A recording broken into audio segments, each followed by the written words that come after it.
pour posséder la nounou. Le garçon passe un film d'horreur pour créer l'ambiance. Bien que le garçon énerve beaucoup la nounou, elle, pourtant, ne se fâche pas du tout. Au contraire, elle trouve le garçon très immature. Cependant, le garçon ne s'arrête pas. Il cherche sans cesse une occasion de passer à l'action. Soudain, des choses étranges se produisent. Le Père Noël devant la porte apparaît soudain devant la fenêtre. Marie veut alors trouver un tuyau pour se défendre. Mais en entrant dans la cuisine, elle découvre que la porte arrière a été ouverte par on ne sait qui. En voyant cela, elle verrouille immédiatement la porte et dit à Jacques de prendre son téléphone pour appeler la police. Mais Jacques, en tremblant, fait tomber le téléphone dans l'aquarium. Alors qu'ils ne savent plus quoi faire, des coups se font entendre à nouveau à la porte. Dès qu'il entend cela, Jacques ouvre la porte.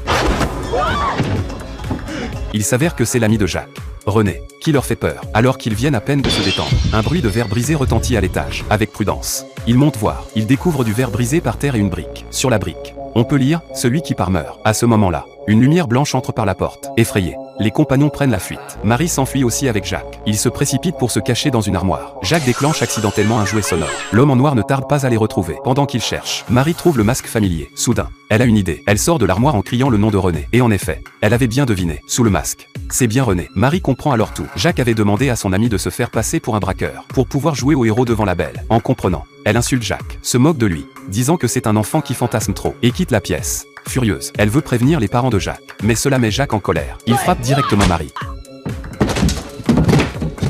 En se réveillant, Marie se retrouve attachée à une chaise. Les deux garçons sont surexcités. Ils veulent que la nounou joue à des jeux dangereux avec eux. Marie, furieuse, tente alors de les monter l'un contre l'autre. Elle en profite pour ramasser la lampe torche et appuie sans cesse sur l'interrupteur face à la fenêtre, dans l'espoir d'attirer l'attention d'un passant. Mais ils se réconcilient rapidement, ce qui interrompt son plan. À ce moment, quelqu'un frappe à la porte. Jacques regarde par l'œilleton. Il voit le petit ami de Marie, parce qu'il n'arrivait pas à la joindre au téléphone. Il est donc venu vérifier en personne. En voyant cela, Jacques demande à René de surveiller Marie et sort lui-même pour s'occuper de l'autre.